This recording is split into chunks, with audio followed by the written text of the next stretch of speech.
أشهد أن لا إله إلا الله وحده لا شريك له وأشهد أن محمدا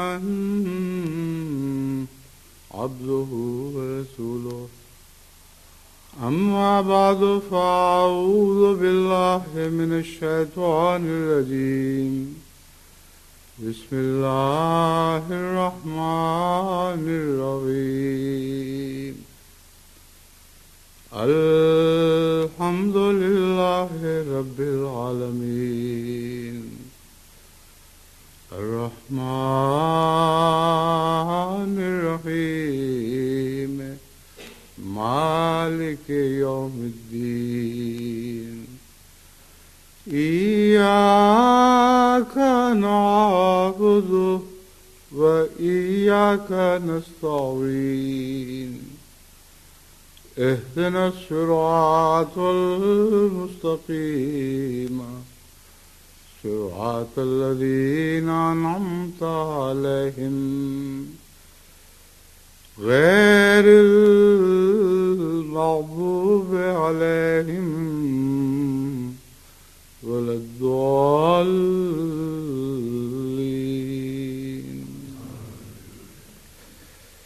گزشتہ خطبے میں بیروگان، یتامہ، مجبور، معصور عورتوں اور بچوں پر رحم کی تعلیم کے تعلق میں قرآن کریم اور حضرت صلی اللہ علیہ وسلم کی سنت کی روشنی میں ایک مضمون شروع کیا گیا تھا، جو میں سمجھتا ہوں کہ اس خطبے میں بھی جاری رہنا چاہیے، کیونکہ اس کے کچھ پہلو بھی قابل ذکر باقی تھے. سب سے پہلے تو میں ان لوگوں کا ذکر کرتا ہوں جو اپنے دل کی سختی کی شکایت کرتے ہیں.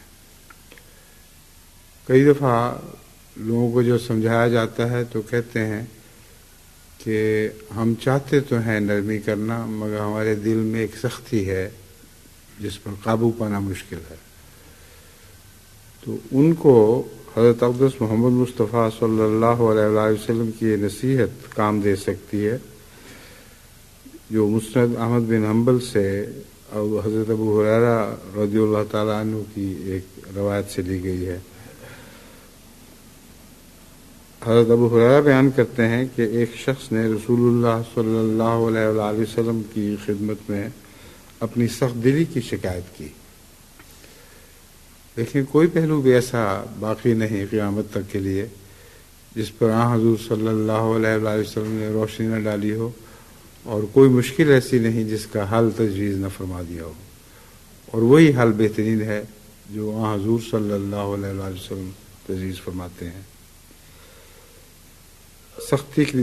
اپنی سخت دلی کی شکایت کی تو آپ نے فرمایا، اگر تو چاہتا ہے کہ تیرا دل نرم پڑ جائے تو مسکین کو کھانا کھلا اور یتیم کے سر پر دست شفقت رکھ. اس کا مطلب یہ ہے کہ براہ راست جب دکھ سے واسطہ پڑتا ہے اور دکھ دور کرنے کی کوشش کی جاتی ہے تو دل کی سختی از خود دور ہو جاتی ہے. یہ بہت ہی عجیب نسخہ ہے جس کی طرف عام طور پر دھیان نہیں جاتا. گھر میں اگر کوئی اپنی عورتوں سے اور بچوں سے زیادتی کرتا ہو تو اس کے دل کی سختی کا علاج باہر کے یتیم اور باہر کے ضرورت مند کے سر پر دست شفقت کے ساتھ کیا جا سکتا ہے. اگر وہ باہر کسی یتیم کے سر پر ہاتھ رکھتا ہے، کسی کو مسکین کو کھانا کھلاتا ہے، تو اس سے از خود دل میں ایسے لوگوں کے لیے ہمدردی پیدا ہو جائے گی، اور اپنے گھر میں بھی جب کمزوروں سے وہ تعلق قائم کرے گا، یعنی گھر کے کمزوروں سے، تو ظاہر بات ہے کہ یہ تجربہ جو مسکین کو کھانا کھلا کر خوشی محسوس کرنے کا تجربہ ہے، اور یتیم کے سر پر ہاتھ رکھنے سے جو طبی طور پر دل میں ایک کشادگی پیدا ہوتی ہے، اس سے اس کی اندرونی اصلاح ہو جائے گی.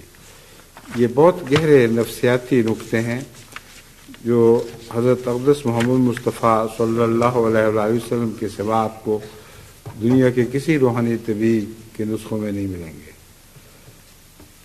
ایک اور روایت ہے جو حضرت معاویہ قشیری سے لی گئی ہے، یعنی سنن ابن داؤد سے لی گئی ہے۔ حضرت معاویہ قشیری کی روایت ہے، وہ کہتے ہیں کہ ایک دفعہ میں حضور اکرم صلی اللہ علیہ وآلہ وسلم کی خدمت میں حاضر ہوا اور عرض کیا کہ آپ ہماری عورتوں کے متعلق کیا فرماتے ہیں، کہ عورتوں سے ہمیں کیا سلوک کرنا چاہیے؟ فرمایا اس میں سے انہیں کھلاؤ جو تم کھاتے ہو، اور جو تم پہنتے ہو اسی جیسا انہیں بھی پہناؤ۔ یہ تو نہیں کہ گھر میں پھٹے پرانے کپڑے پہنے عورت پھرتی ہو اور چونکہ اس نے باہر نہیں جانا اس لیے پتہ بھی نہ لگے کسی کو کہ گھر میں کیا پہن رکھا ہے، اور باہر جب انسان پھرے تو سوٹڈ بوٹڈ اور جس طرح بھی سج دھج کی جا سکتا ہے ویسا جائے۔ فرمایا ویسا ہی پہناؤ، یعنی یہ مطلب نہیں کہ جو مردوں والے کپڑے پہناؤ، مطلب یہ ہے کہ اگر اچھے کپڑے پہنتے ہو تو گھر میں بھی عورتوں کو اچھے کپڑے پہناؤ اور انہیں نہ مارو اور برا بھلا بھی نہ کہو۔ عام طور پر لوگ جو قرآن کریم کی تعلیم میں بعض حالات میں مارنے کی اجازت کا ذکر ملتا ہے اس کا غلط استعمال کرتے ہیں اور ان کے ہاتھ کھل جاتے ہیں۔ فرمایا ان کو نہ مارو اور ان کو برا بھلا بھی نہ کہو اور غلطیاں نہ پکڑا کرو ان کی، کہ ہر وقت تلاش رہے کہ کوئی غلطی کرے تو بتاؤ کہ تم نے یہ غلطی کی ہے۔ حضرت عمر رضی اللہ تعالیٰ عنہ کے متعلق یہ روایت ملتی ہے اور اس کا تعلق ایک وسیع علاقے سے ہے۔ صحیح بخاری کتاب فضائل اصحاب النبی صلی اللہ علیہ وسلم میں یہ ذکر ہے کہ حضرت عمر بن میمون بیان کرتے ہیں کہ عمر رضی اللہ تعالیٰ عنہ فرمایا کرتے تھے کہ اگر اللہ تعالیٰ نے مجھے زندگی دی تو میں اہل عراق کی بیواؤں کو ایسی حالت میں چھوڑوں گا کہ انہیں میرے بعد کسی اور آدمی کی محتاجی نہ رہے گی۔ اب حضرت عمر رضی اللہ تعالیٰ عنہ کی جس ملک عراق پر نظر تھی اور جس کی بیواؤں اور یتیموں کے لیے آپ نے ایک ایسا نظام جاری فرمایا، آج وہی عراق ترس رہا ہے، ایک عمر کو ترس رہا ہے، اور یہ حال سب دنیا میں پھیلا پڑا ہے۔ بیواؤں اور یتیموں کا کوئی والی اور کوئی سہارا دینے والا باقی نہیں رہا۔ تو یہ حدیث خصوصیت کے ساتھ میں آپ کے سامنے اس لیے رکھنا چاہتا ہوں کہ اہل عراق کو اور وہاں کے مظلوم بچوں اور عورتوں اور بیواؤں اور یتامہ اور ان سب کو جو بہت مصیبت میں زندگی بسر کر رہے ہیں، ان سب کے لیے دعا کریں کہ اللہ تعالیٰ اپنے فضل سے ان کا کوئی سامان کرے، ورنہ ان پر بہت زبردست اور ظالم مسلط ہو چکے ہیں۔ ان کے ظلم سے بچانے کی ہمارے پاس اور کوئی راہ نہیں سوائے اس کے کہ دعائیں کریں اور اللہ تعالیٰ ہمیں توفیق عطا فرمائے۔ جس ملک میں بیواؤں، یتامہ اور مساکین کا خیال نہ رکھا جائے، اس ملک کا حال تو وہی ہوتا ہے جو سعدی نے بوستان میں کہا ہے کہ وہ چراغ جو ایک بیوہ عورت نے جلایا تو نے اکثر دیکھا ہوگا کہ اس سے ایک شہر جل گیا۔ بڑی پرحکمت بات ہے، ایک بیوہ عورت نے چراغ جلایا، وہ کون سا چراغ جلاتی ہے جس سے شہر جل جاتا ہے؟ اس کے دل کا دکھوں کا چراغ مراد ہے۔ یہ مراد نہیں کہ اپنے گھر میں چراغ جلایا اس سے شہر جل گیا، گھر کے چراغ سے تو اس کا گھر ہی جل سکتا تھا، مگر اس نے دل میں ایک دکھ کا چراغ جلایا ہے تو تم دیکھا ہوگا کہ اس سے سارا شہر جل گیا۔ تو اب تو شہروں کی باتیں نہیں، ملکوں کی باتیں ہیں۔ ایسے ملک جن میں بیواؤں یتیموں کی آہیں بلند ہو رہی ہیں، مسکینوں اور غریبوں کی آہیں بلند ہو رہی ہیں، خود سوزیاں کرتے ہیں بھوک سے نڈھال ہو کر تڑپ کر، اور کوئی ان کا پرسان حال نہیں۔ ان سے سارا ملک اگر جل نہ جائے تو کیا ہو؟ سارے ملک کو ان کی آنکھیں آگ لگا دیں گی اور لگا رہی ہیں، اور کوئی سمجھنے والا نہیں، کوئی دیکھنے والا نہیں۔ اس کے لیے اہل دل ہونا ہی کافی نہیں، اہل بصیرت ہونا بھی کافی ضروری ہے۔ اہل دل تو اس غم میں جلتے رہتے ہیں، لیکن اہل بصیرت اس کی تدبیریں بھی سوچتے ہیں۔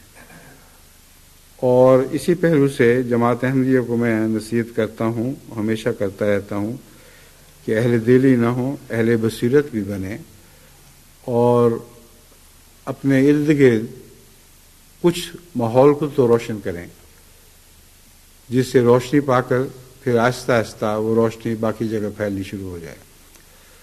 یہ نصیحت آپ کو پہلے بھی کی تھی، اب پھر میں دوبارہ اس بات کی تکرار کر رہا ہوں کہ جس ملک میں بھی احمدی دیکھیں کہ بھوکوں، پیاسوں، غریبوں، یتیموں کی پرورش کرنے والا، ان کے سر پر ہاتھ رکھنے والا کوئی نہیں، وہ خود اس معاملے کو اپنے ہاتھ میں لیں اور ان کے ارد گرد ایک روشنی کا چراغ روشن کر دیں۔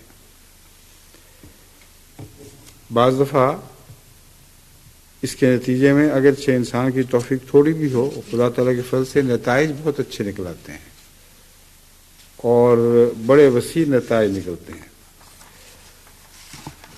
اس ضمن میں ایک بات میں یہ بھی عرض کر دوں کہ جب میں یتامہ کی بات کرتا ہوں تو اردو محاورے میں یتیم محض ایسے شخص کو نہیں کہتے جس کا باپ نہ ہو، بلکہ ایسے شخص کو بھی نہیں کہتے جو چھوٹا ہو اور غیر شادی شدہ ہو۔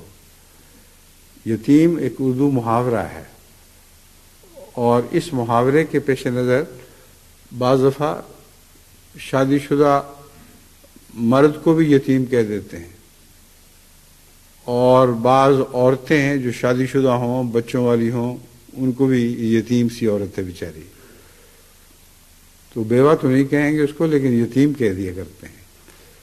تو یتیم کا لفظ وسیع الاثر ہے، وسیع المعنی ہے، اور یاد رکھنا چاہیے کہ عورتیں ہی نہیں مظلوم ہوتی، مرد بھی مظلوم ہوتے ہیں، اور ایسے مظلوم ہوتے ہیں جن کو کہہ سکتے ہیں کہ یہ بیچارہ یتیم سا گھر میں پڑا ہوا ہے، اس کو کوئی پوچھنے والا نہیں۔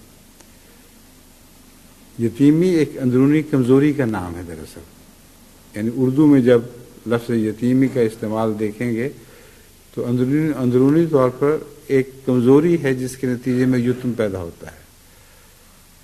تو مرد عورتوں پہ ظلم کرتے ہیں، اس میں کوئی شک نہیں، اور اس سلسلے میں خطبات دیتا رہتا ہوں، لیکن بعض مرد کہتے ہیں کہ ہمارا بھی تو ذکر کرو، ہم پر بھی تو ظلم ہوتا ہے، اور ایسے بیچارے لوگ ہیں جو واقعتاً گھر سے باہر زندگی زیادہ سے زیادہ کاٹتے ہیں، کیونکہ گھر جانا ان کے لیے مصیبت بن جاتا ہے۔ اسی ضمن میں ایک لطیفہ بھی بیان ہوا ہے کہ ایک شخص اپنے دوست کو بتا رہا تھا کہ میرا کتنا کام ہے۔ اس نے کہا دیکھو اتنے گھنٹے میں دفتر میں صرف کرتا ہوں، اتنے گھنٹے فلاں دکان پہ ملازمت کرتا ہوں، اتنے گھنٹے فلاں کام کرتا ہوں، اتنے گھنٹے فلاں جگہ کام کرتا ہوں، تو گھر کے لیے 2-4 گھنٹے صرف بچتے تھے۔ تو اس نے بڑے تعجب سے کہا کہ تمہیں آرام کا کوئی وقت نہیں ملتا؟ اس نے کہا یہی تو آرام کا وقت، جو گھر سے باہر میں خرچ کرتا ہوں وقت، یہی تو میرے آرام کا وقت ہے، گھر تو ایک عذاب ہے۔ تو ایسے لوگ بھی ہیں بیچارے جن کی بیویاں ظالم ہوتی ہیں، اور ان کے لیے گھر جانا ایک مصیبت بن جاتا ہے۔ تو لفظ یتیم کو ان عام اور وسیع معنوں میں جب دیکھتا ہوں تو اس پہلو سے بھی بہت سی نصیحت کی باتیں ہیں جو جماعت کے سامنے کرنی چاہیے۔ اول تو وہ مرد جن کا یہ حال ہو، ان کی آپ مدد براہ راست کچھ بھی نہیں کر سکتے۔ اس کی وجہ یہ ہے کہ ان کے اندر ایک دفعہ جب کمزوری پیدا ہو چکی ہو تو اس کا پھر کوئی علاج نہیں۔ ایسے مردوں کے اوپر بیویوں کو دھونس جمانے کے سوا اور کچھ دکھائی نہیں دیتا، اور ان کی اندرونی کمزوری ہے جس کا علاج ممکن نہیں ہے۔ شروع شادی میں تو ہو سکتا تھا، لیکن جب ایک لمبے عرصے تک ایک عورت کے سامنے مرد آنکھ نہیں اٹھا سکتا تو وہ آنکھیں پھر اٹھنے کے قابل ہی نہیں رہتی، ہمیشہ یہی حال رہتا ہے۔ اور اس ضمن میں ساری دنیا کا ادب بھرا ہوا ہے لطیفوں سے اور کہانیوں سے کہ ایسی عورتیں جو خامدوں پر دندناتی پھرتی ہیں، ان کے خامد بیچارے کیسی زندگی بسر کرتے ہیں۔ ہمارے اپنے تجربے میں بھی ایسے بہت سے احباب ہیں جن کا یہی حال ہے بیچاروں کا، لیکن میں آپ کو یقین دلاتا ہوں کہ اس میں عورت خوش کبھی نہیں رہتی۔ اس لیے یہ نصیحت میں خامدوں کو کرنے کی بجائے عورتوں کو کر رہا ہوں۔ خامد بیچارے تو بے اختیار ہیں، اب ان کے ہاتھ سے معاملہ نکل چکا ہے، آگے کچھ بھی نہیں کر سکتے سوائے یتیمی کے رونے کے، اور ان کے پلے کچھ نہیں رہا باقی۔ لیکن عورتوں کو خود اپنا خیال کرنا چاہیے۔ میں نے گہری نظر سے مطالعہ کیا ہے، ایسی عورتیں کبھی بھی خوش نہیں رہتی، نہ ان کی اولادیں خوش رہ سکتی ہیں، نہ ان کی اولادوں کی تربیت ہو سکتی ہے، کیونکہ خدا تعالیٰ نے مرد کو قوام بنایا ہے۔ جس بیچاری عورت کا مرد قوام نہ ہو وہ اندرونی غصے نکالتی ہے اس طرح، لیکن اس کی کچھ پیش نہیں جاتی۔ تو عورتوں کو چاہیے کہ ہوش کریں اور ایسے لوگوں کی عزت کریں، ان کے ساتھ عزت سے پیش آئیں، اپنے گھر کو ان کے لیے جنت بنائیں۔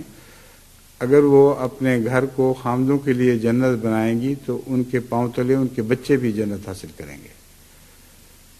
اگر خامدوں کے لیے وہ اپنے گھروں کو جنت نہیں بنائیں گی تو ان کے پاؤں تلے سے بچوں کے لیے جہنم تو مل سکتی ہے، ان کو جنت نصیب نہیں ہو سکے گی۔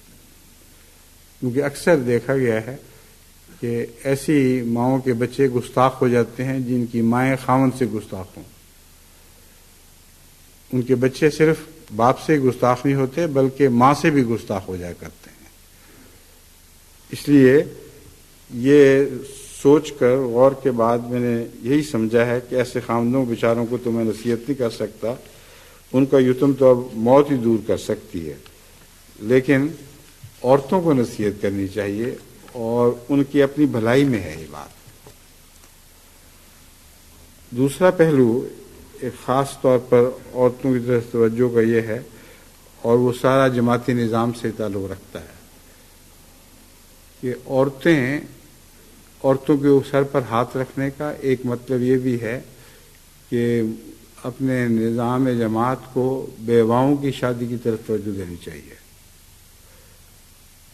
ورنہ بعض دفعہ شفقت کے ہاتھ کی بجائے ظالم کا ہاتھ عورت کے سر پر چلا جاتا ہے۔ بیواؤں کے متعلق اسلامی فقہ کی روح سے ان کو اپنی ذات میں ایک آزادی حاصل ہوتی ہے، ان کا کوئی اور دوسرا ولی نہیں، وہ خود ہی اپنا ولی ہوتی ہیں۔ اور ایسے بھیڑیے بھی ہیں جو بھیڑوں پر ہاتھ رکھنے کی بجائے، جیسا کہ ظاہر ہے، وہ ہاتھ رکھنے کے بہانے ان کا خون چوس جاتے ہیں۔ تو قرآن کریم نے اس کا جو حل پیش کیا جو بیواؤں کے نکاح کے متعلق ہے، اور حضرت صلی اللہ علیہ وسلم نے اس پر بہت زور دیا ہے۔ آپ نے فرمایا کہ بیواؤں کے نکاح کرنے چاہیے اور بیواؤں کے نکاح کرایا کرو، لیکن اس راہ میں ہمارے ملک کا معاشرہ حائل ہوا ہے۔ بدقسمتی سے بیوہ کے متعلق خیال کیا جاتا ہے کہ وہ اگر بیٹھی رہے اپنے خاوند کے نام پر تو یہی اس کے لیے بہتر ہے۔ یہ ظلم ہے، اور یہ فضا ظلم ہے، جس فضا میں ایسی عورت دم لیتی ہے کہ اس کو وہ سمجھتی ہے کہ میرا بیٹھا رہنا میری عزت کی نشانی ہے۔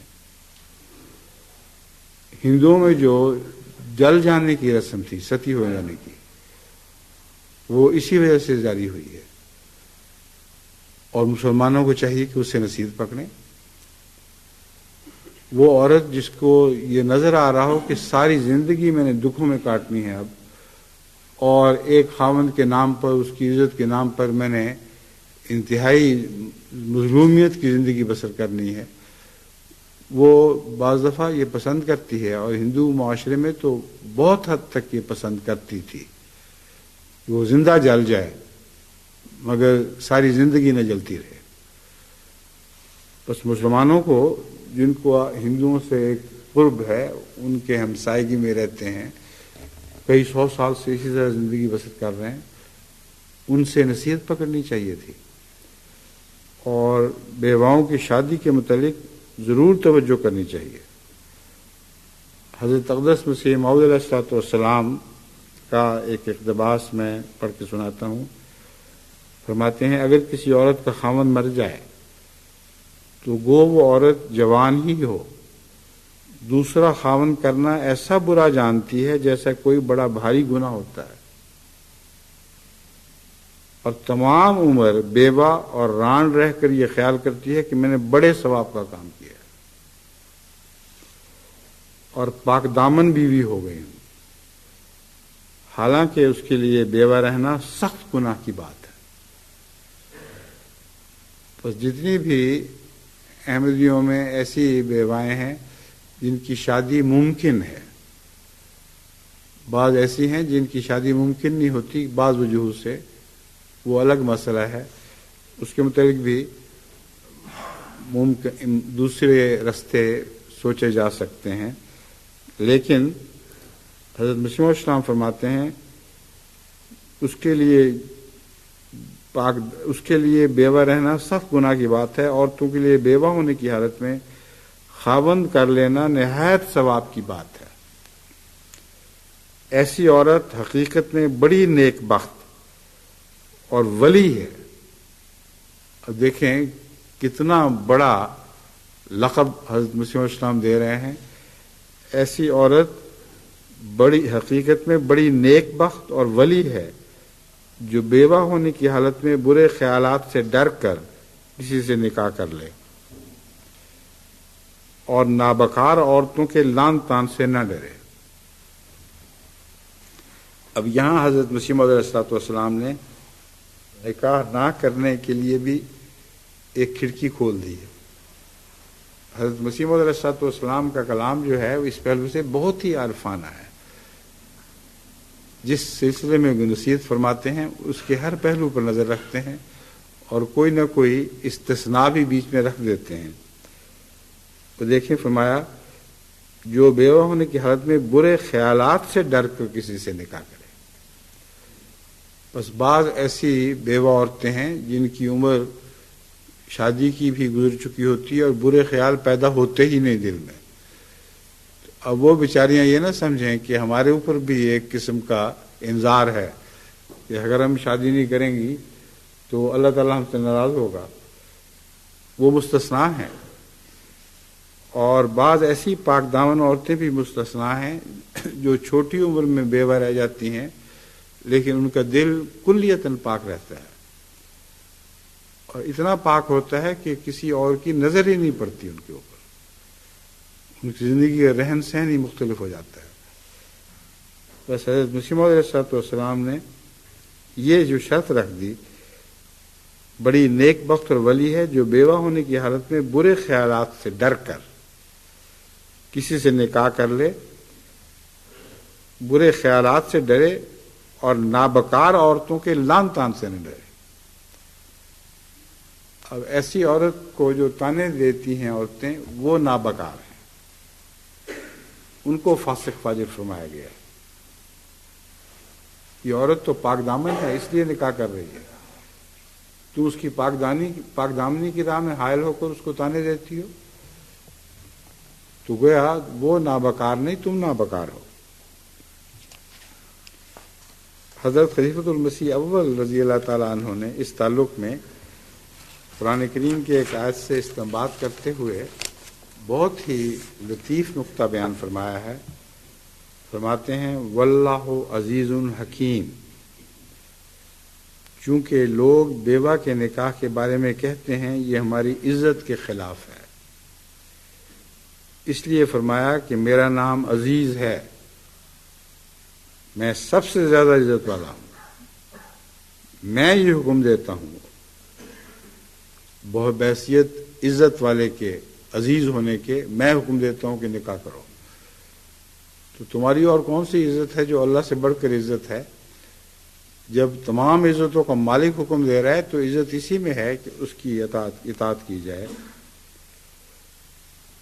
لوگ کہتے ہیں کہ بیوہ کا نکاح نامناسب ہے، اس لیے فرمایا ہم حکیم ہیں، عزیز کے ساتھ حکیم بھی فرما دیا کہ صاحب حکمت تو میں ہوں۔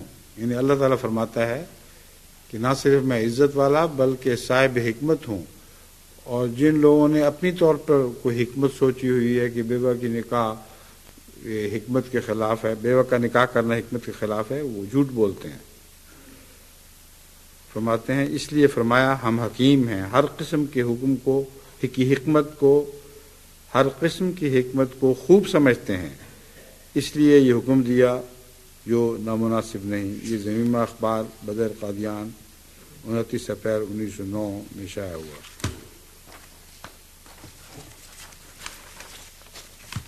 حضرت مسلم موعود رضی اللہ تعالیٰ عنہ تفسیر کبیر جلد 6 245 میں لکھتے ہیں، قومی اخلاق کی درستی کے لیے بیوائیں قوم میں نہ رہنے دی جائیں۔ قومی اخلاق کی درستی کے لیے بیوائیں قوم میں نہ رہنے دی جائیں۔ ایک تو بیواؤں کا اپنا حق ہے، ایک قوم کا حق ہے کہ اپنے اخلاق کی حفاظت کرے، بلکہ ان کی شادی کر دی جائے۔ اسی طرح غلاموں اور رنڈیوں کی بھی شادی کی جائے۔ یہ قرآن کریم کی آیت کے حوالے سے تھا۔ یہاں اب غلامی کا اب تو سوال نہیں ہے، لیکن تفسیر کبیر میں چونکہ پرانے زمانے میں جب غلامی کا رواج عام تھا اس کی باتیں ہو رہی ہیں، اس لیے اس کا تعلق پہلے زمانے سے ہے۔ اور شادی میں مالی کمزوری کو مد نظر نہ رکھا جائے، اور جو شادی کر ہی نہ سکیں وہ اپنے اخلاق کی درستی کا خاص طور پر خیال رکھا کریں۔ اب شادی کر ہی نہ سکیں میں ایک اور بات بھی ہے جو قابل ذکر ہے، قابل توجہ ہے، کہ ہر عورت بیچاری کے بس میں بھی تو نہیں ہوتا کہ وہ شادی کر لے۔ بعض عورتیں شکل صورت کی کمزور ہوتی ہیں اور کئی ایسی باتیں پائی جاتی ہیں کہ رشتے آتے ہیں دیکھ کر وہ چلے جاتے ہیں۔ اب اگر وہ بیوہ بھی ہو تو اس کے بیچاری کا کیا باس؟ کوئی خاوند بھی تو ہونا چاہیے جس کے ساتھ، یعنی ہونے والا خاوند جس کے ساتھ شادی کی جائے۔ اس پر مجھے ایک انگلستان کے ایک پرائم منسٹر کا قول یاد آ گیا جو بہت گہری عقل والا اور دلچسپ قول ہے۔ اس نے پارلیمنٹ میں اعلان کیا کہ جہاں تک میری حکومت کی پالیسی کا تعلق ہے، میں اس بات کے حق میں ہوں کہ سب عورتوں کی شادی ہونی ضروری ہے، مگر سب مردوں کی شادی ہونی ضروری نہیں۔ اب یہ جو لفظ اس نے کہہ دیا سب مردوں کی شادی ضروری نہیں، تو ظاہر بات ہے کہ عورتوں کی بھی نہیں ہو سکے گی۔ پھر اپنی طرف سے اس نے عورتوں کی حمایت میں اعلان کیا ہے کہ میری حکومت کی پالیسی دیکھو کیسی عمدہ ہے، میں چاہتا ہوں کہ ہر عورت کی شادی کروا دی جائے، لیکن مردوں پر میں یہ حکم نہیں ڈال سکتا۔ وہ اگر شادی نہیں کریں گے تو عورتوں کی شادی کیسے ہو جائے گی؟ تو ایسی عورتیں بھی تو ہیں بیچاری جن کے اختیار میں نہیں ہے، وہ شادی کرنا چاہیں بھی تو شادی کر نہیں سکتی۔ تو ایسی عورتوں کے متعلق حضرت مسلم موعود فرماتے ہیں کہ وہ اپنے اخلاق کی درستی کا خاص طور پر خیال رکھا کریں۔ اب یہ ذمہ داری ان عورتوں پر آ جاتی ہے، اور اس میں بیوائیں ہی نہیں بلکہ کنواری عورتیں بھی جن کو انگریزی میں سپنسٹر کہتے ہیں، بڑی عمر کی ہوتی چلی جاتی ہیں اور شادی نہیں ہوتی، وہ بھی اس میں داخل ہیں۔ ان کا بھی یہ پھر ذاتی فرض بن جاتا ہے، معاشرہ بھی ان کی مدد کرے ان کی اخلاق کی حفاظت میں، اور ذاتی طور پر وہ خود بھی اپنا خاص طور پر خیال رکھتا ہے۔ بعض عورتیں ایسی ہیں جنہوں نے بچوں کی خاطر شادی نہیں کی، ان پر کوئی حرف نہیں ہے اگر وہ اپنے اخلاق کی حفاظت کرتی ہیں، اور ان کے اخلاق کی حفاظت کا ثبوت پھر یہ ہے کہ ان کی زندگی کی کیفیت ہی بدل جایا کرتی ہے، اور بچے بھی سمجھتے ہیں کہ ایک پاک دامن ماں کے سائے تلے ہم زندگی بسر کر رہے ہیں۔ تو کوئی قاعدہ کلی ایسا تو نہیں بنایا جا سکتا کہ جس کے نتیجے میں ادھر کوئی بیوہ ہوئی ادھر اس کی شادی کا انتظام کر دیا جائے، نہ یہ دیکھا جائے کہ بچوں کا کیا حال ہوگا۔ بعض دفعہ ایک حکم ایک دوسرے حکم کے مقابل پر کھڑا ہو جایا کرتا ہے، یعنی جہاں بیوگان کا خیال رکھنے کی تعلیم ہے وہاں یتامہ کا بھی تو حق ہے۔ بس اگر کوئی ماں یہ سمجھے کہ میری شادی کرنے سے میرے یتیم بچے رول جائیں گے،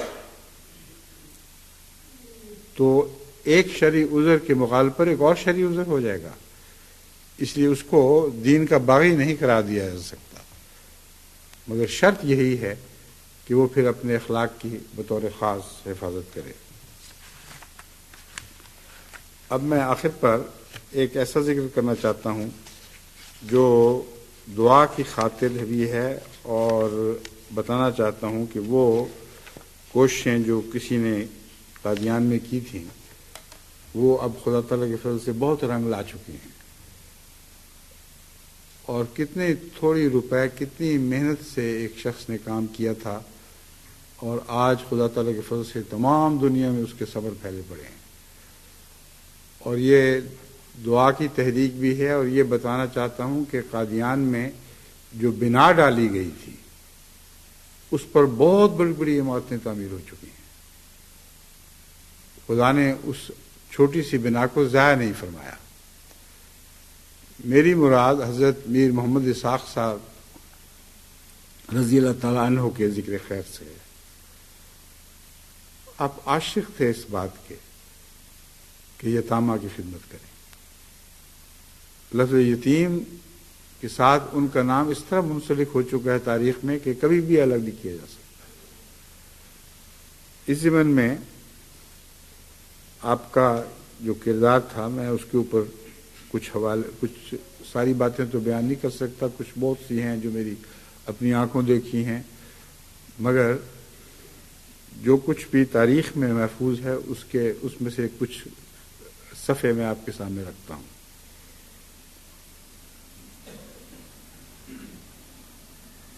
ایک وقت تھا کہ باقاعدہ نظام کے طور پر ان کا یتیموں وغیرہ کا خیال رکھنے کا کوئی نظام نہیں تھا۔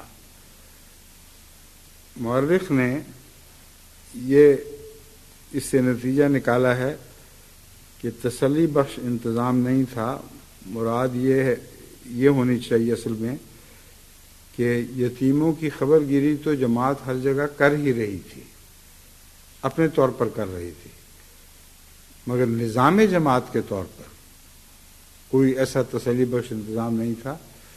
مثلا قادیان میں اگر یتامہ کا خیال رکھنے والے گھر موجود تھے تو بیرون قادیان بھی تو بہت سے ایسے یتامہ تھے جو ضرورت مند بھی تھے، اور وہ خود قادیان کے گھروں میں آ کر نہیں پل سکتے تھے۔ تو مراد یہ ہے کہ ایسا انتظام نہیں تھا جو جماعتی انتظام ہو اور محض قادیان کے ضرورت مندوں کو نہ دیکھے بلکہ ہندوستان بھر میں پھیلے ہوئے ضرورت مندوں کی ضرورتیں دیکھے۔ اس ضمن میں حضرت میر محمد اسحاق صاحب رضی اللہ تعالیٰ عنہ نے ایک بہت ہی اہم تاریخی کردار ادا کیا ہے۔ 1 مئی 1926 میں آپ نے دارالشیوخ کے نام سے ایک ادارہ قائم کیا، اور اس کا نام دارالیتامہ نہیں رکھا بلکہ دارالشیوخ رکھا، کیونکہ جیسا کہ میں نے بتایا ہے اردو محاورے میں یتیم اس شخص کو بھی کہتے ہیں جس کا پرسان حال کوئی نہ ہو، تو وہ بڈھے بھی اس میں رکھے جاتے تھے جن کا کوئی پرسان حال نہ ہو، ان کو اگر چھوڑ دیا جائے تو یتیموں کی طرح زندگی بسر کریں۔ تو دار شیوخ نام رکھا، اور اس میں غریب اور معذور بچے بلکہ بعض بوڑھے بھی کافی تعداد میں رہتے تھے، اور حضرت میر صاحب اپنی پرائیویٹ کوشش کے ذریعے ان کے اخراجات مہیا فرمایا کرتے تھے۔ اب یہ جو پرائیویٹ کوشش ہے، اس سلسلے میں وہ کوشش چونکہ حضرت خلیفۃ المسیح ثانی رضی اللہ تعالیٰ عنہ کی نظر میں تھی، اور آپ نے ایک خاموش تقریر کے ذریعے، جس کو تقریر زبان تقریر کہتے ہیں، یعنی بولے بغیر تائید کر دیں کسی بات کی، تو اس کو تقریری تائید کہا جاتا ہے۔ حضرت مسلم موعود نے چونکہ نظام جماعت کی طرف سے آپ کو پکڑا نہیں کہ تم کیوں ایسا کام شروع کر رہے ہو جس کی نظام اجازت نہیں دیتا، اس لیے حضرت میر صاحب نے بھی اس کا یہی نتیجہ نکالا، اور واقعتاً یہی نتیجہ نکلتا تھا کہ حضرت مسلم موعود خوش ہوئے اس بات سے کہ جماعت میں ایک ادارے کی بنا ڈالی جا رہی ہے جس نے آگے جا کر بڑی عمارت بن جانا ہے۔ حضرت میر صاحب سارے اخراجات اپنی پرائیویٹ کوشش سے پورے کیا کرتے تھے، یہاں تک کہ ان کو تعلیم بھی دلواتے تھے، جامعہ احمدیہ میں بھی داخل کرتے تھے، جو ہائی اسکول میں جانا چاہے اس کو ہائی اسکول میں داخل کروایا کرتے تھے۔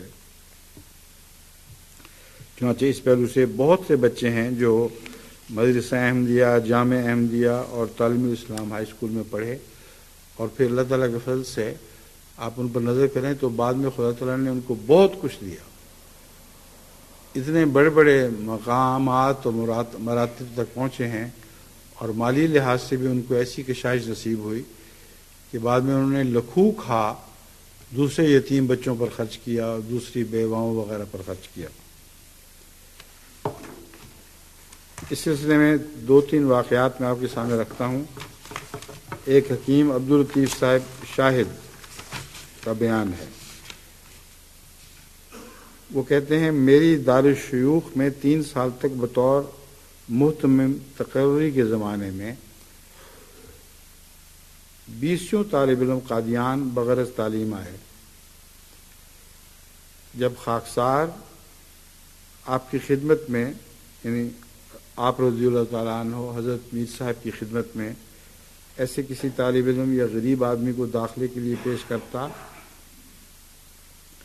تو 3 سال کے لمبے عرصے میں مجھے یاد نہیں کہ آپ نے کسی ایک کے داخلے میں بھی کبھی لیت و لعل سے کام لیا ہو۔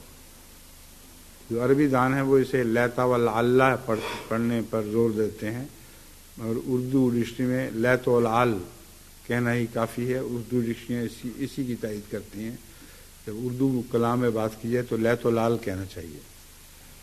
بہرحال جو بھی ہے، یہ ضمنی سی بحث ہے۔ کہتے ہیں میں نے کبھی بھی نہیں دیکھا کہ آپ نے کبھی لیت و لعل سے کام لیا ہو۔ دارالشیوخ میں کسی فرد کے داخلے کے بعد آپ نے نہ صرف اس کی ضروریات کا پورا خیال رکھا بلکہ اس کو بیکار بھی نہیں رہنے دیتے تھے۔ اگر کوئی شخص طلب علم کی خواہش کرتا تو اسے ہائی اسکول یا مدرسہ احمدیہ میں داخل فرما دیتے۔ اگر کوئی درزی وغیرہ کا کام سیکھنا چاہے تو اسے وہاں پر انچارج درزی خانہ مرزا مہتاب بیگ صاحب کے سپرد کر دیا کرتے تھے۔ مرزا مہتاب بیگ صاحب کی اپنی دکان تھی درزی کی، تو انچارج نہیں کہنا چاہیے، مالک درزی خانہ جو مرزا مہتاب بیگ تھے، کیونکہ بہت نیک دل، بہت بزرگ انسان تھے، اس لیے حضرت میر صاحب انہی کے سپرد کر دیا کرتے تھے۔ ماہر بھی بہت تھے کہ وہ خود ان بچوں کا خیال رکھیں اور ان کو سکھائیں۔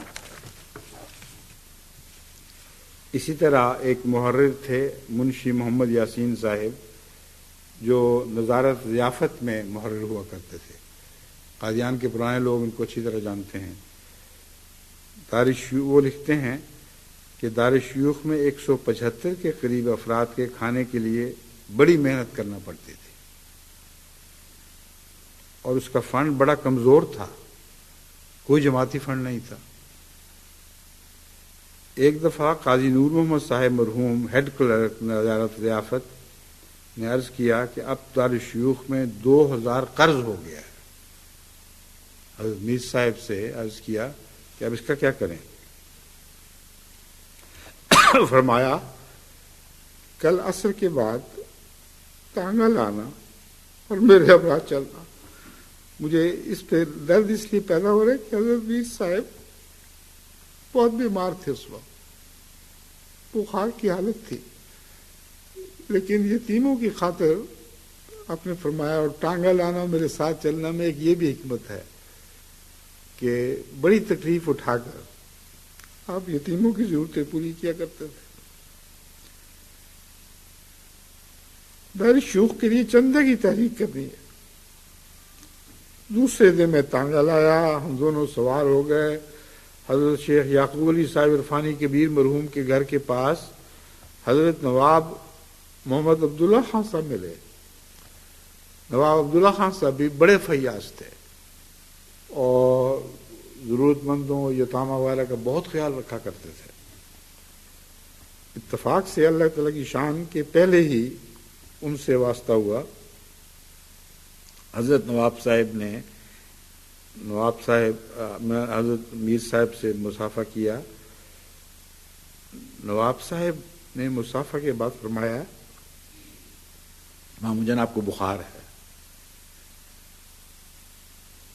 یہی وہ بیماری کی حالت ہے جس کا میں نے ذکر کیا تھا کہ بخار جب تک کسی نے مصافحہ نہیں کیا نہیں پتہ چلا. خود نہیں بتایا، اس کو بھی نہیں بتایا جس کو کہا تھا میرے ساتھ چلو. وہی خدا تعالیٰ نے ان کی اس نیکی سے پردہ اٹھانا تھا، اس لیے ایک ایسا شخص ملا جس نے اپنا گھر کا عزیز، اپنا گھر کا بڑا سمجھ کر آگے بڑھ کے مصافحہ کیا اور کہیں آپ کو تو بخار ہے. مان لگے ہاں کچھ بخار تو ہے مگر دار شیوخ پر کچھ قرضہ ہو گیا ہے اور اس کے لیے چندہ کرنے کو محلہ دار الرحمت جا رہا ہوں. انہوں نے نواب محمد عبداللہ خان صاحب نے جیب میں ہاتھ ڈال کر 50 روپے نکالے اور اسی وقت پیش کر دیے. مجھے فرمایا، یاسین صاحب کی روایت ہے، مجھے فرمایا کہ جیب میں رکھتے جاؤ. جب نواب صاحب کچھ آگے نکل گئے تو فرمایا بونی تو اچھی ہو گئی. بونی کہتے ہیں جو دکاندار دکان کھولتا ہے تو پہلا سودا جو ہوتا ہے اس کے اوپر اس کی نظر ہوتی ہے. یہ مشہور ہے کہ اگر پہلا سودا اچھا ہو جائے تو سارا دن اچھا گزر جاتا ہے. تو وہ تو پتہ نہیں لوگوں کا اچھا گزرتا ہے کہ نہیں. میر صاحب تو خدا کی خاطر نکلے تھے، بونی بھی خدا نے کروائی تھی اور دن بھی لازماً اچھا گزرنا تھا. بونی تو بہت اچھی ہو گئی ہے. غرض محلہ دار الرحمت میں پہنچے. اب مجھے سمجھ نہیں آئی کہ محلہ دار الرحمت کا کیوں انتخاب کیا ہے. شاید لفظ رحمت میں کچھ آپ نے ایسی بات دیکھی کہ اللہ کی رحمت کی تلاش میں نکلا ہوں تو دار الرحمت میں جانا چاہیے. مغرب کی نماز کے بعد تحریک کی گئی اور مغرب کی نماز کے بعد تحریک کی گئی اس میں ایک اور بزرگ کا بھی ذکر مل گیا ہے جن کو خود بھی غریبوں اور مسکینوں کی خدمت کا بہت شوق تھا. حضرت مولوی ابوالعطا صاحب جلندری تھے. ان سے تقریر کروائی. معلوم ہوتا ہے طبیعت کافی خراب تھی، ورنہ حضرت میر صاحب خود بہت اچھے مقرر تھے اور ایسی باتیں جو دل پر اثر انداز کرنے والی ہوں اس میں تو آپ کو تقریر کا ایسا ملکہ تھا کہ بعض تقریروں میں وہ لوگ جو شامل ہوئے ہیں پرانے زمانے کے جو زندہ ہیں ابھی تک جانتے ہیں کہ شروع سے آخر تک لوگوں کی چیخیں نکل جایا کرتے ہیں. بڑا درد انگیز بیان ہوا کرتا تھا، خود بھی روتے تھے، لوگوں کو بھی رلایا کرتے تھے. تو اس وقت اتنی اہم تحریک کے بعد خود نہ اٹھنا یہ بھی میرے نزدیک اس بات کی علامت ہے کہ آپ کو توفیق نہیں تھی اس وقت. بہرحال مولوی ابوالطاہر صاحب نے تقریر کی، اہل محلہ نے خوب چندہ دیا، غلہ بھی دیا. پھر دوسرے دن بھی گئے اور اس دفعہ دارالفضل گئے، اور اس کے بعد پھر یہ سلسلہ جاری رکھا. یہاں سے شروع ہوا رحمت سے، پھر فضل، پھر دوسرے محلوں میں بھی جاتے رہے. ایک ہفتے کے اندر اندر 2500 روپے جمع ہو گیا. غلہ اس کے علاوہ تھا. قاضی صاحب سے فرمانے لگے جب کمی ہو جائے گی پھر بتا دینا، پھر میں اسی طرح اکٹھے کر لوں گا. ایک دفعہ حافظ عبدالعزیز صاحب مؤذن مسجد اقصیٰ کا یہ بیان ہے کہ ایک دفعہ ایک معزز احمدی قادیان تشریف لائے. وہ باوجہ عدیم الفرصتی کے 1 گھنٹے کے لیے حضرت اقدس ایدہ اللہ تعالیٰ کی ملاقات کو آئے تھے. کہیں باہر سے آئے تھے، صاحب حیثیت تھے، اور بالکل مختصر ملاقات کے لیے پھر واپس چلے جانا تھا. حضرت میر صاحب رضی اللہ تعالیٰ عنہ ایسے لوگوں کی طاق میں رہا کرتے تھے تاکہ ان کو بھی ثواب میں شامل کر لیں. جانتے تھے کہ صاحب حیثیت ہیں، تو طریقہ بہت اچھا ڈھونڈا انہوں نے. فوراً بھائی احمد الدین صاحب ڈنگوی کی دکان سے ان کے لسی اور ناشتے کا انتظام کیا. ان کو ساتھ لے کر دار شیوخ میں تشریف لائے. جب لسی اور ناشتہ پیش کیا تو ویسے بھی اس وقت آنے والے کی عزت افزائی ہونی چاہیے تھی، مہمان کی خدمت ہونی چاہیے تھی. تو ذاتی طور پر جب ان کو لسی ناشتہ وغیرہ ملا تو بہت خوش ہوئے. تو کہا آئے اب میں آپ کو دار شیوخ بھی دکھا دوں. دار شیوخ میں تشریف لائے. فرمایا کہ جماعت کے یتیم اور مسکین ہیں.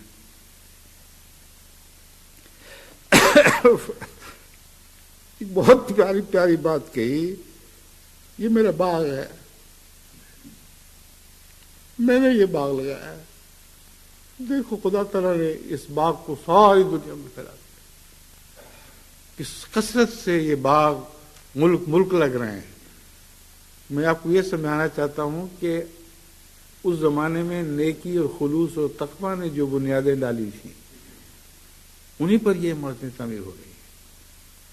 وہ بیج جو بوئے گئے تھے وہ اس وقت باغ کہلانے کے ابھی حقیقت میں مستحق نہیں تھے، کیونکہ تھوڑے سے چند پودے تھے. اب تو وہ عالمی باغ بن گئے، تمام جہان پر ان کا عرصہ محیط ہو چکا ہے.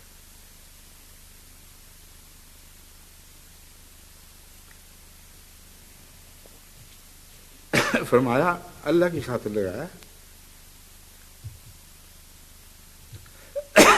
ہاں اللہ کی خاطر لگایا ہے، آپ بھی اس کی آبیاری میں حصہ لیں. وہ احمدی دوست چند منٹ میں آپ کی باتوں سے اس قدر متاثر ہوئے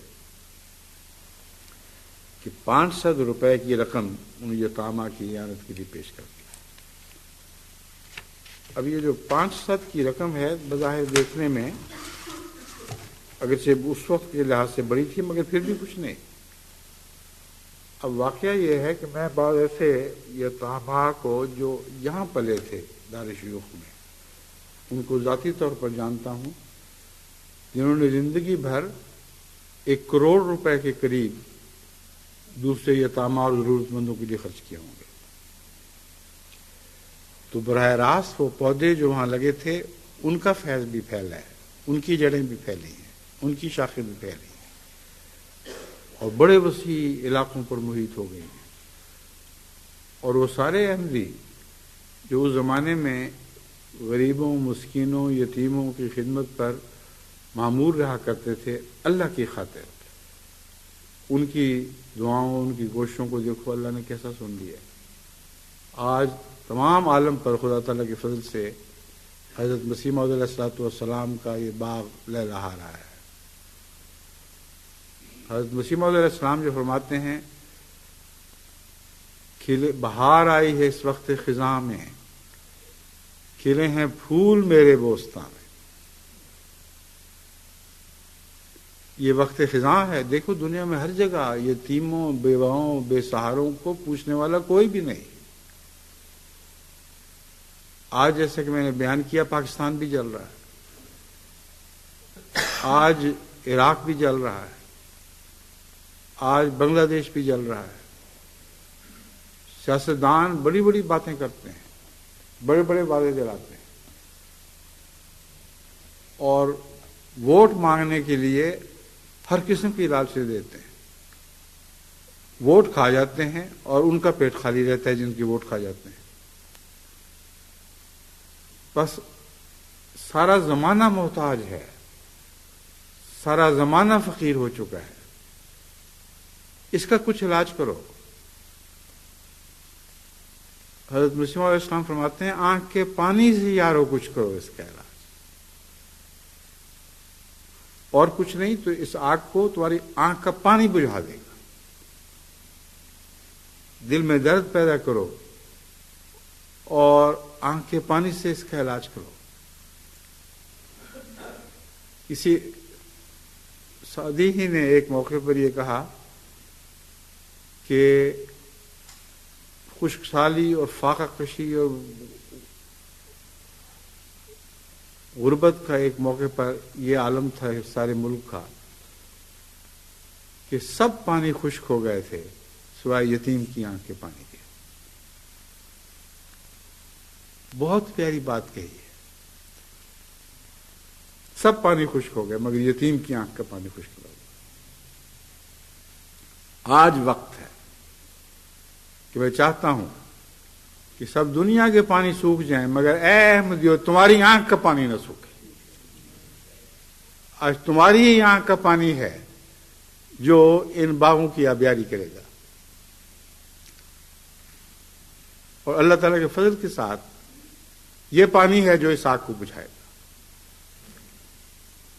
بس میں امید رکھتا ہوں کہ خدا تعالیٰ جماعت کو یہ توفیق بخشے گا، بخش رہا ہے اور بھی بخشے گا اور بخشتا چلا جائے گا۔ آج اگر آپ نے دنیا کا ساتھ چھوڑ دیا تو کوئی دنیا کا ساتھ نہیں، ساتھ دینے والا نہیں رہے۔ ہر نیکی کی بنا جماعت احمدیہ ہے، ہر نیکی کے استحکام جماعت احمدیہ سے وابستہ ہو چکا ہے۔ بس اللہ کے فضل کے ساتھ دعائیں کرتے ہوئے دعاؤں میں بھی آنکھ کا پانی برسے اور ان معنوں میں بھی برسے کہ ان پودوں کی آبیاری اب کرنے والے ہوں، جتنی توفیق ہو اس کے مطابق ان باغوں کو لہلاتا ہی رکھے ہمیشہ۔ خدمت خلق کے باغات ہیں، اللہ تعالی ہماری توفیق کو بڑھائے۔ یہ بنیادی مقاصد میں داخل ہے۔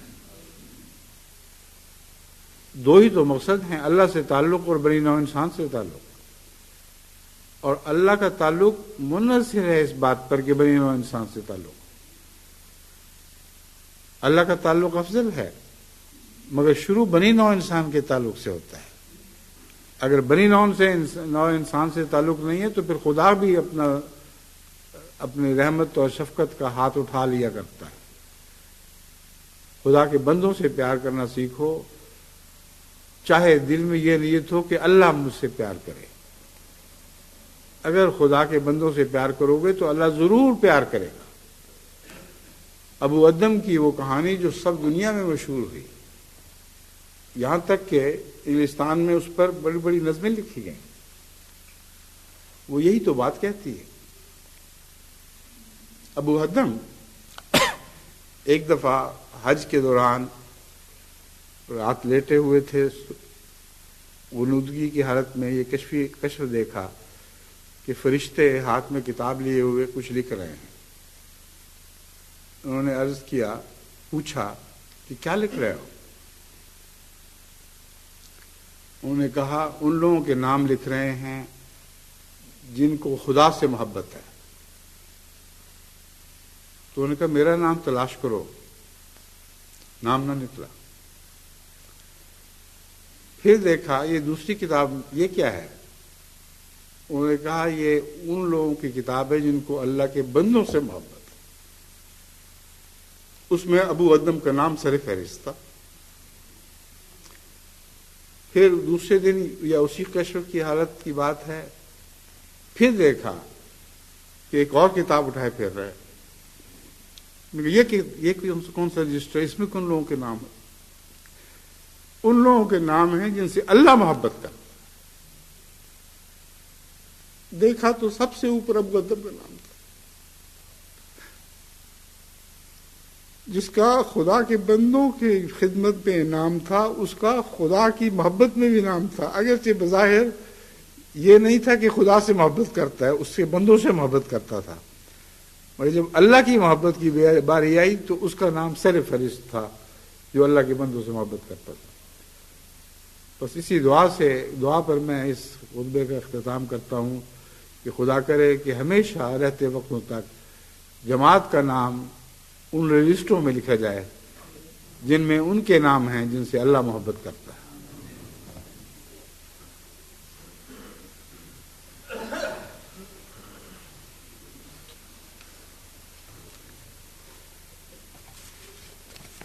الحمد لله نحمده ونستعينه ونستغفره ونؤمن به ونتوكل عليه ونعوذ بالله من شرور أنفسنا ومن سيئات أعمالنا من يهده الله فلا مضل له ومن يضلل فلا هادي له ونشهد أن لا إله إلا الله وحده لا شريك له ونشهد أن محمدا عبده ورسوله. عباد الله رحمكم الله إن الله يأمر بالعدل والإحسان وإيتاء ذي القربى وينهى عن الفحشاء والمنكر والبغي يعظكم لعلكم تذكرون. يعظكم لعلكم تذكرون. يعظكم لعلكم تذكرون.